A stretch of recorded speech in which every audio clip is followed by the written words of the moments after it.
Haunted Hampstead. Mike was very tired and felt his life was passing by. Boredom crept in, and he wanted to make a change, especially when it came to his job. Mike was stuck in a rut as a corporate manager. It provided him with a bit of liberty because he did his job well. He was still fed up with his life. It was just like a script. His mother's ailing health was also a concern. A holiday abroad would be nice. All I'm saying is that we need a vacation, he said to his wife one day. But what about your mother? Without you, she is alone, replied his wife. Without us. She will be okay. She's healthy at the moment. She can take care of herself for a few days. His wife Sue was looking at him intently. She felt he was sick of his mundane responsibilities. But she gave a second thought. She looked into his eyes. Mike had only been to Canada as a kid, never travelled abroad because of work or his mother. It had been a long time since he had gone out of Delaware. When he was a boy, he grew up in the countryside. When he got older, he moved to the city. Now succumbed to it, he wanted to get out and needed a change of scenery. As a supportive wife, Sue could see that. Why are you looking at me like that? Asked Mike. We don't have any children. What does that mean? Asked Sue. Less responsibility. We can go. Mike smiled. Well, I have this friend, Mario. How do I know him? He's a client from the company and visited our offices while I was heading up this big project. From there, our friendship blossomed. He also likes contemporary art. We will stay at his house in Hampstead, North London. That's the plan. I've already talked to him. Sue gave him a particular expression. Not long after, they were both sitting at the airport. Her head was on Mike's shoulders. I can't believe you'd already booked the tickets, she said. I'm fast, he replied. At that second, his phone started to buzz. Receiving it, his face became grim. Why are the odds always against me? He muttered. He told Sue that his mother had fallen over. But his wife said something unexpected, and Mike was bowled over. I will take care of her. You can go and see your friend and relax for a few days. Sue smiled. It looks like you need this vacation more than I do. And I love your mother, so I'll be fine. She wanted Mike to go, hoping he would come back to her relaxed and more like his old self. So he boarded the plane, promised that he would make it up to his wife as soon as he returned. London was busy, so colourful. The weather was not so great, cold and wet, but the culture was so intriguing. When Mike reached Mario's home in Hampstead, it was a mansion. The size of the structure was hidden from the street by the tree line, an infusion of modern architecture with the design of early 19th century.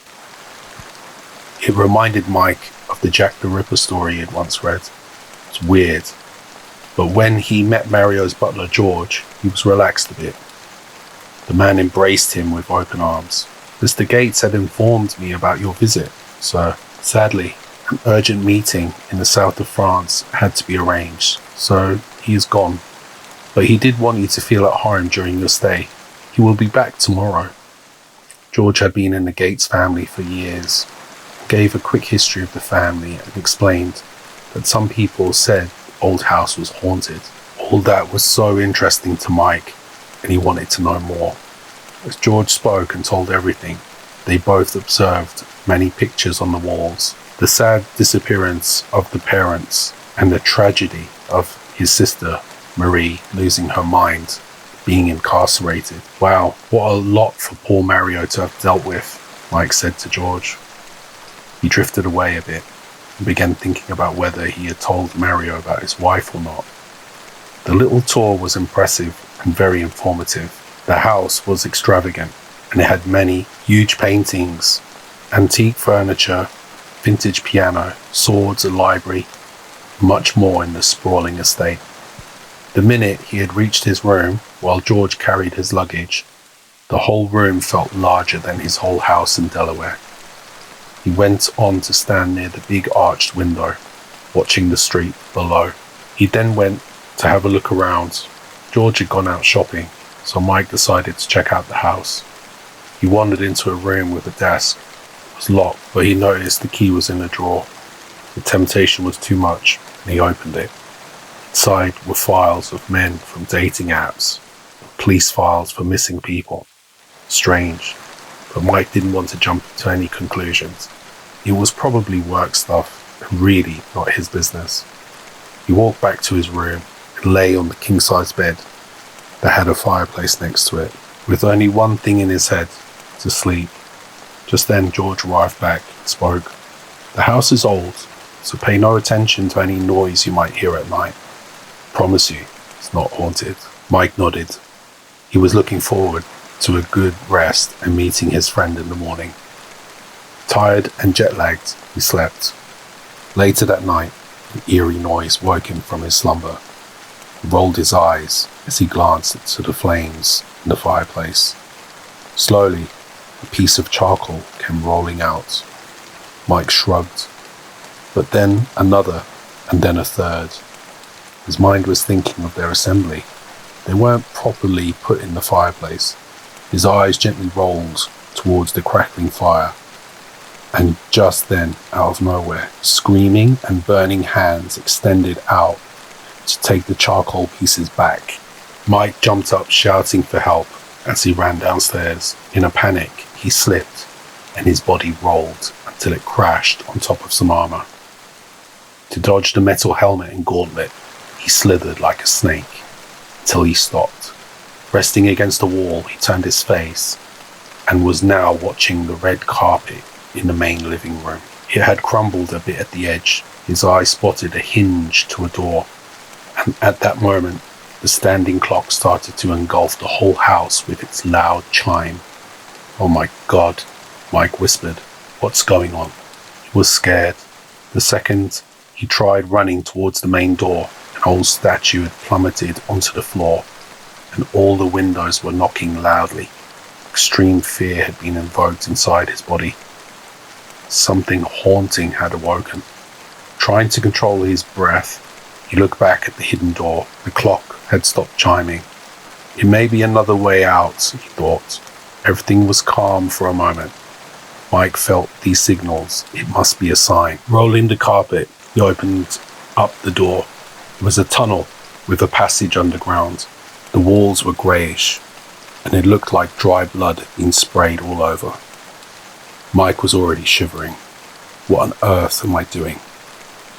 Fear and adrenaline had taken over, and he felt compelled to keep going. The passage led to a room that was small and dirty. In the middle was a well.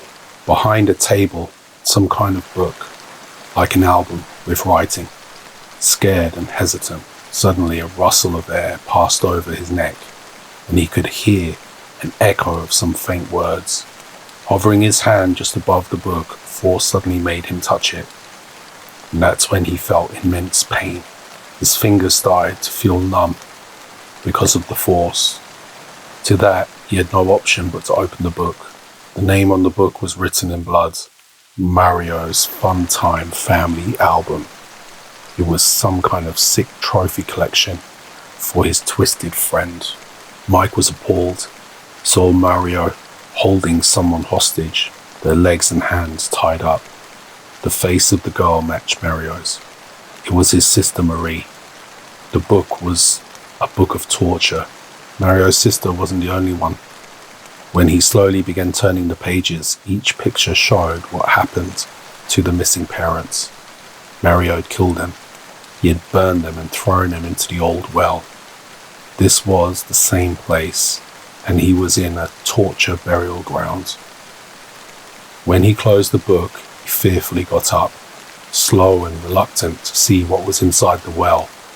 The moment he looked down, he saw decomposed skeletons, and one of the heads turned and looked up at Mike. There was a gasp.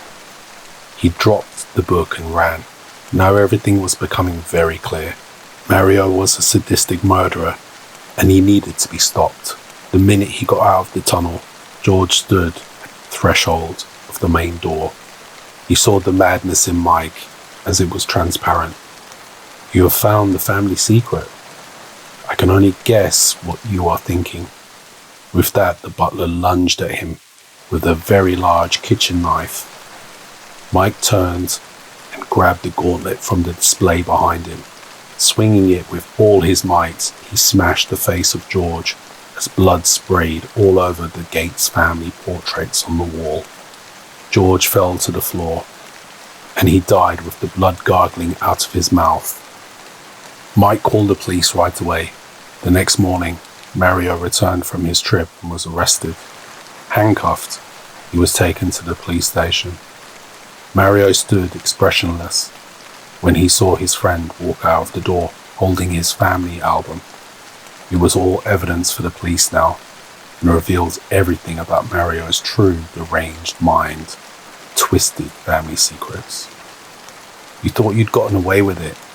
You're a sick human being for sending her to a mental asylum while you killed your parents to steal their wealth. Mike stared at Mario's face as the police placed him inside the car. After that, called his wife, who for once had picked up the phone immediately.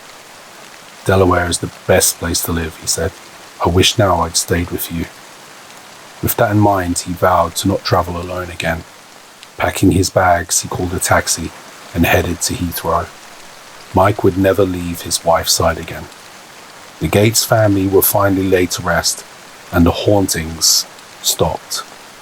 A few months later, Mario was sentenced to life in prison, and his estate was inherited by his sister, Marie. It seemed she was not so crazy. After all, the end.